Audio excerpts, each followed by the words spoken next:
Everyone who meets and spends some quality time with Thomas Tran would agree that he's incredibly smart and funny. He's someone you like immediately. Thomas is the person his friends often reach out to for career advice because he cares and because he has walked a very interesting professional path that has led to that happy destination where he is richly rewarded for the value he brings to the world of work.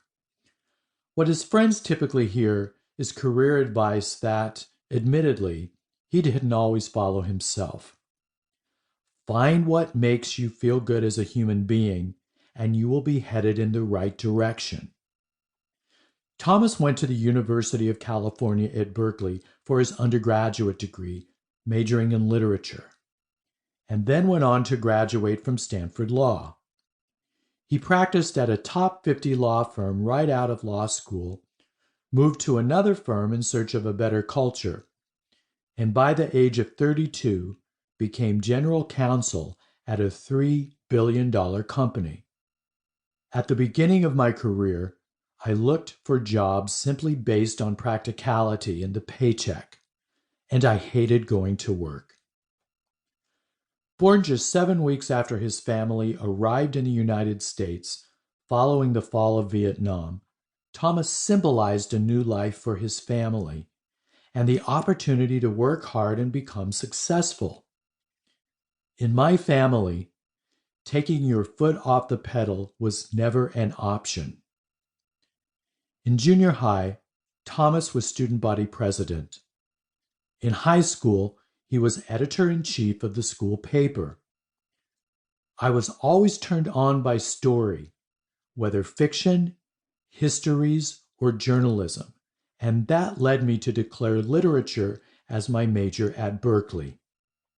I loved the experience of reading or watching films, and I was passionate about learning how storytellers strategically approached their work.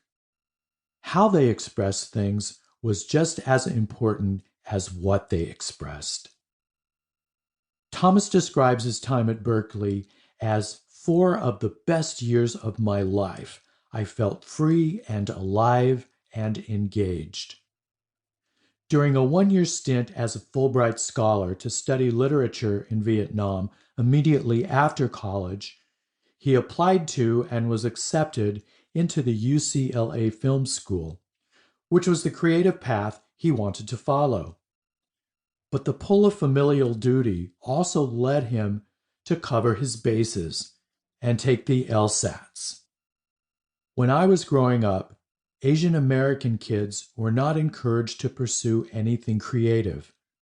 In fact, we were discouraged.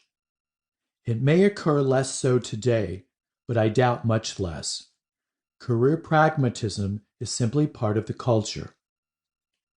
Thomas applied to Stanford Law School, and based on the strength of his essay, he got in. After a deep struggle with making a life-changing decision at this professional crossroads, he went to law school and put his creative path on hold. Thomas says he felt like a different species from his classmates. My performance was totally different than it had been at Berkeley because I wasn't really connected to the material. You have to be connected to the material.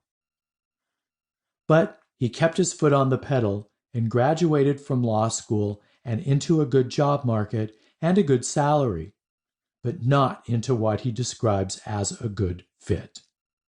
He shared, "The creativity that drove me before just wasn't there. I needed to be with people who looked at the world through a creative lens, and a law firm wasn't that place. The money was great, but life wasn't great."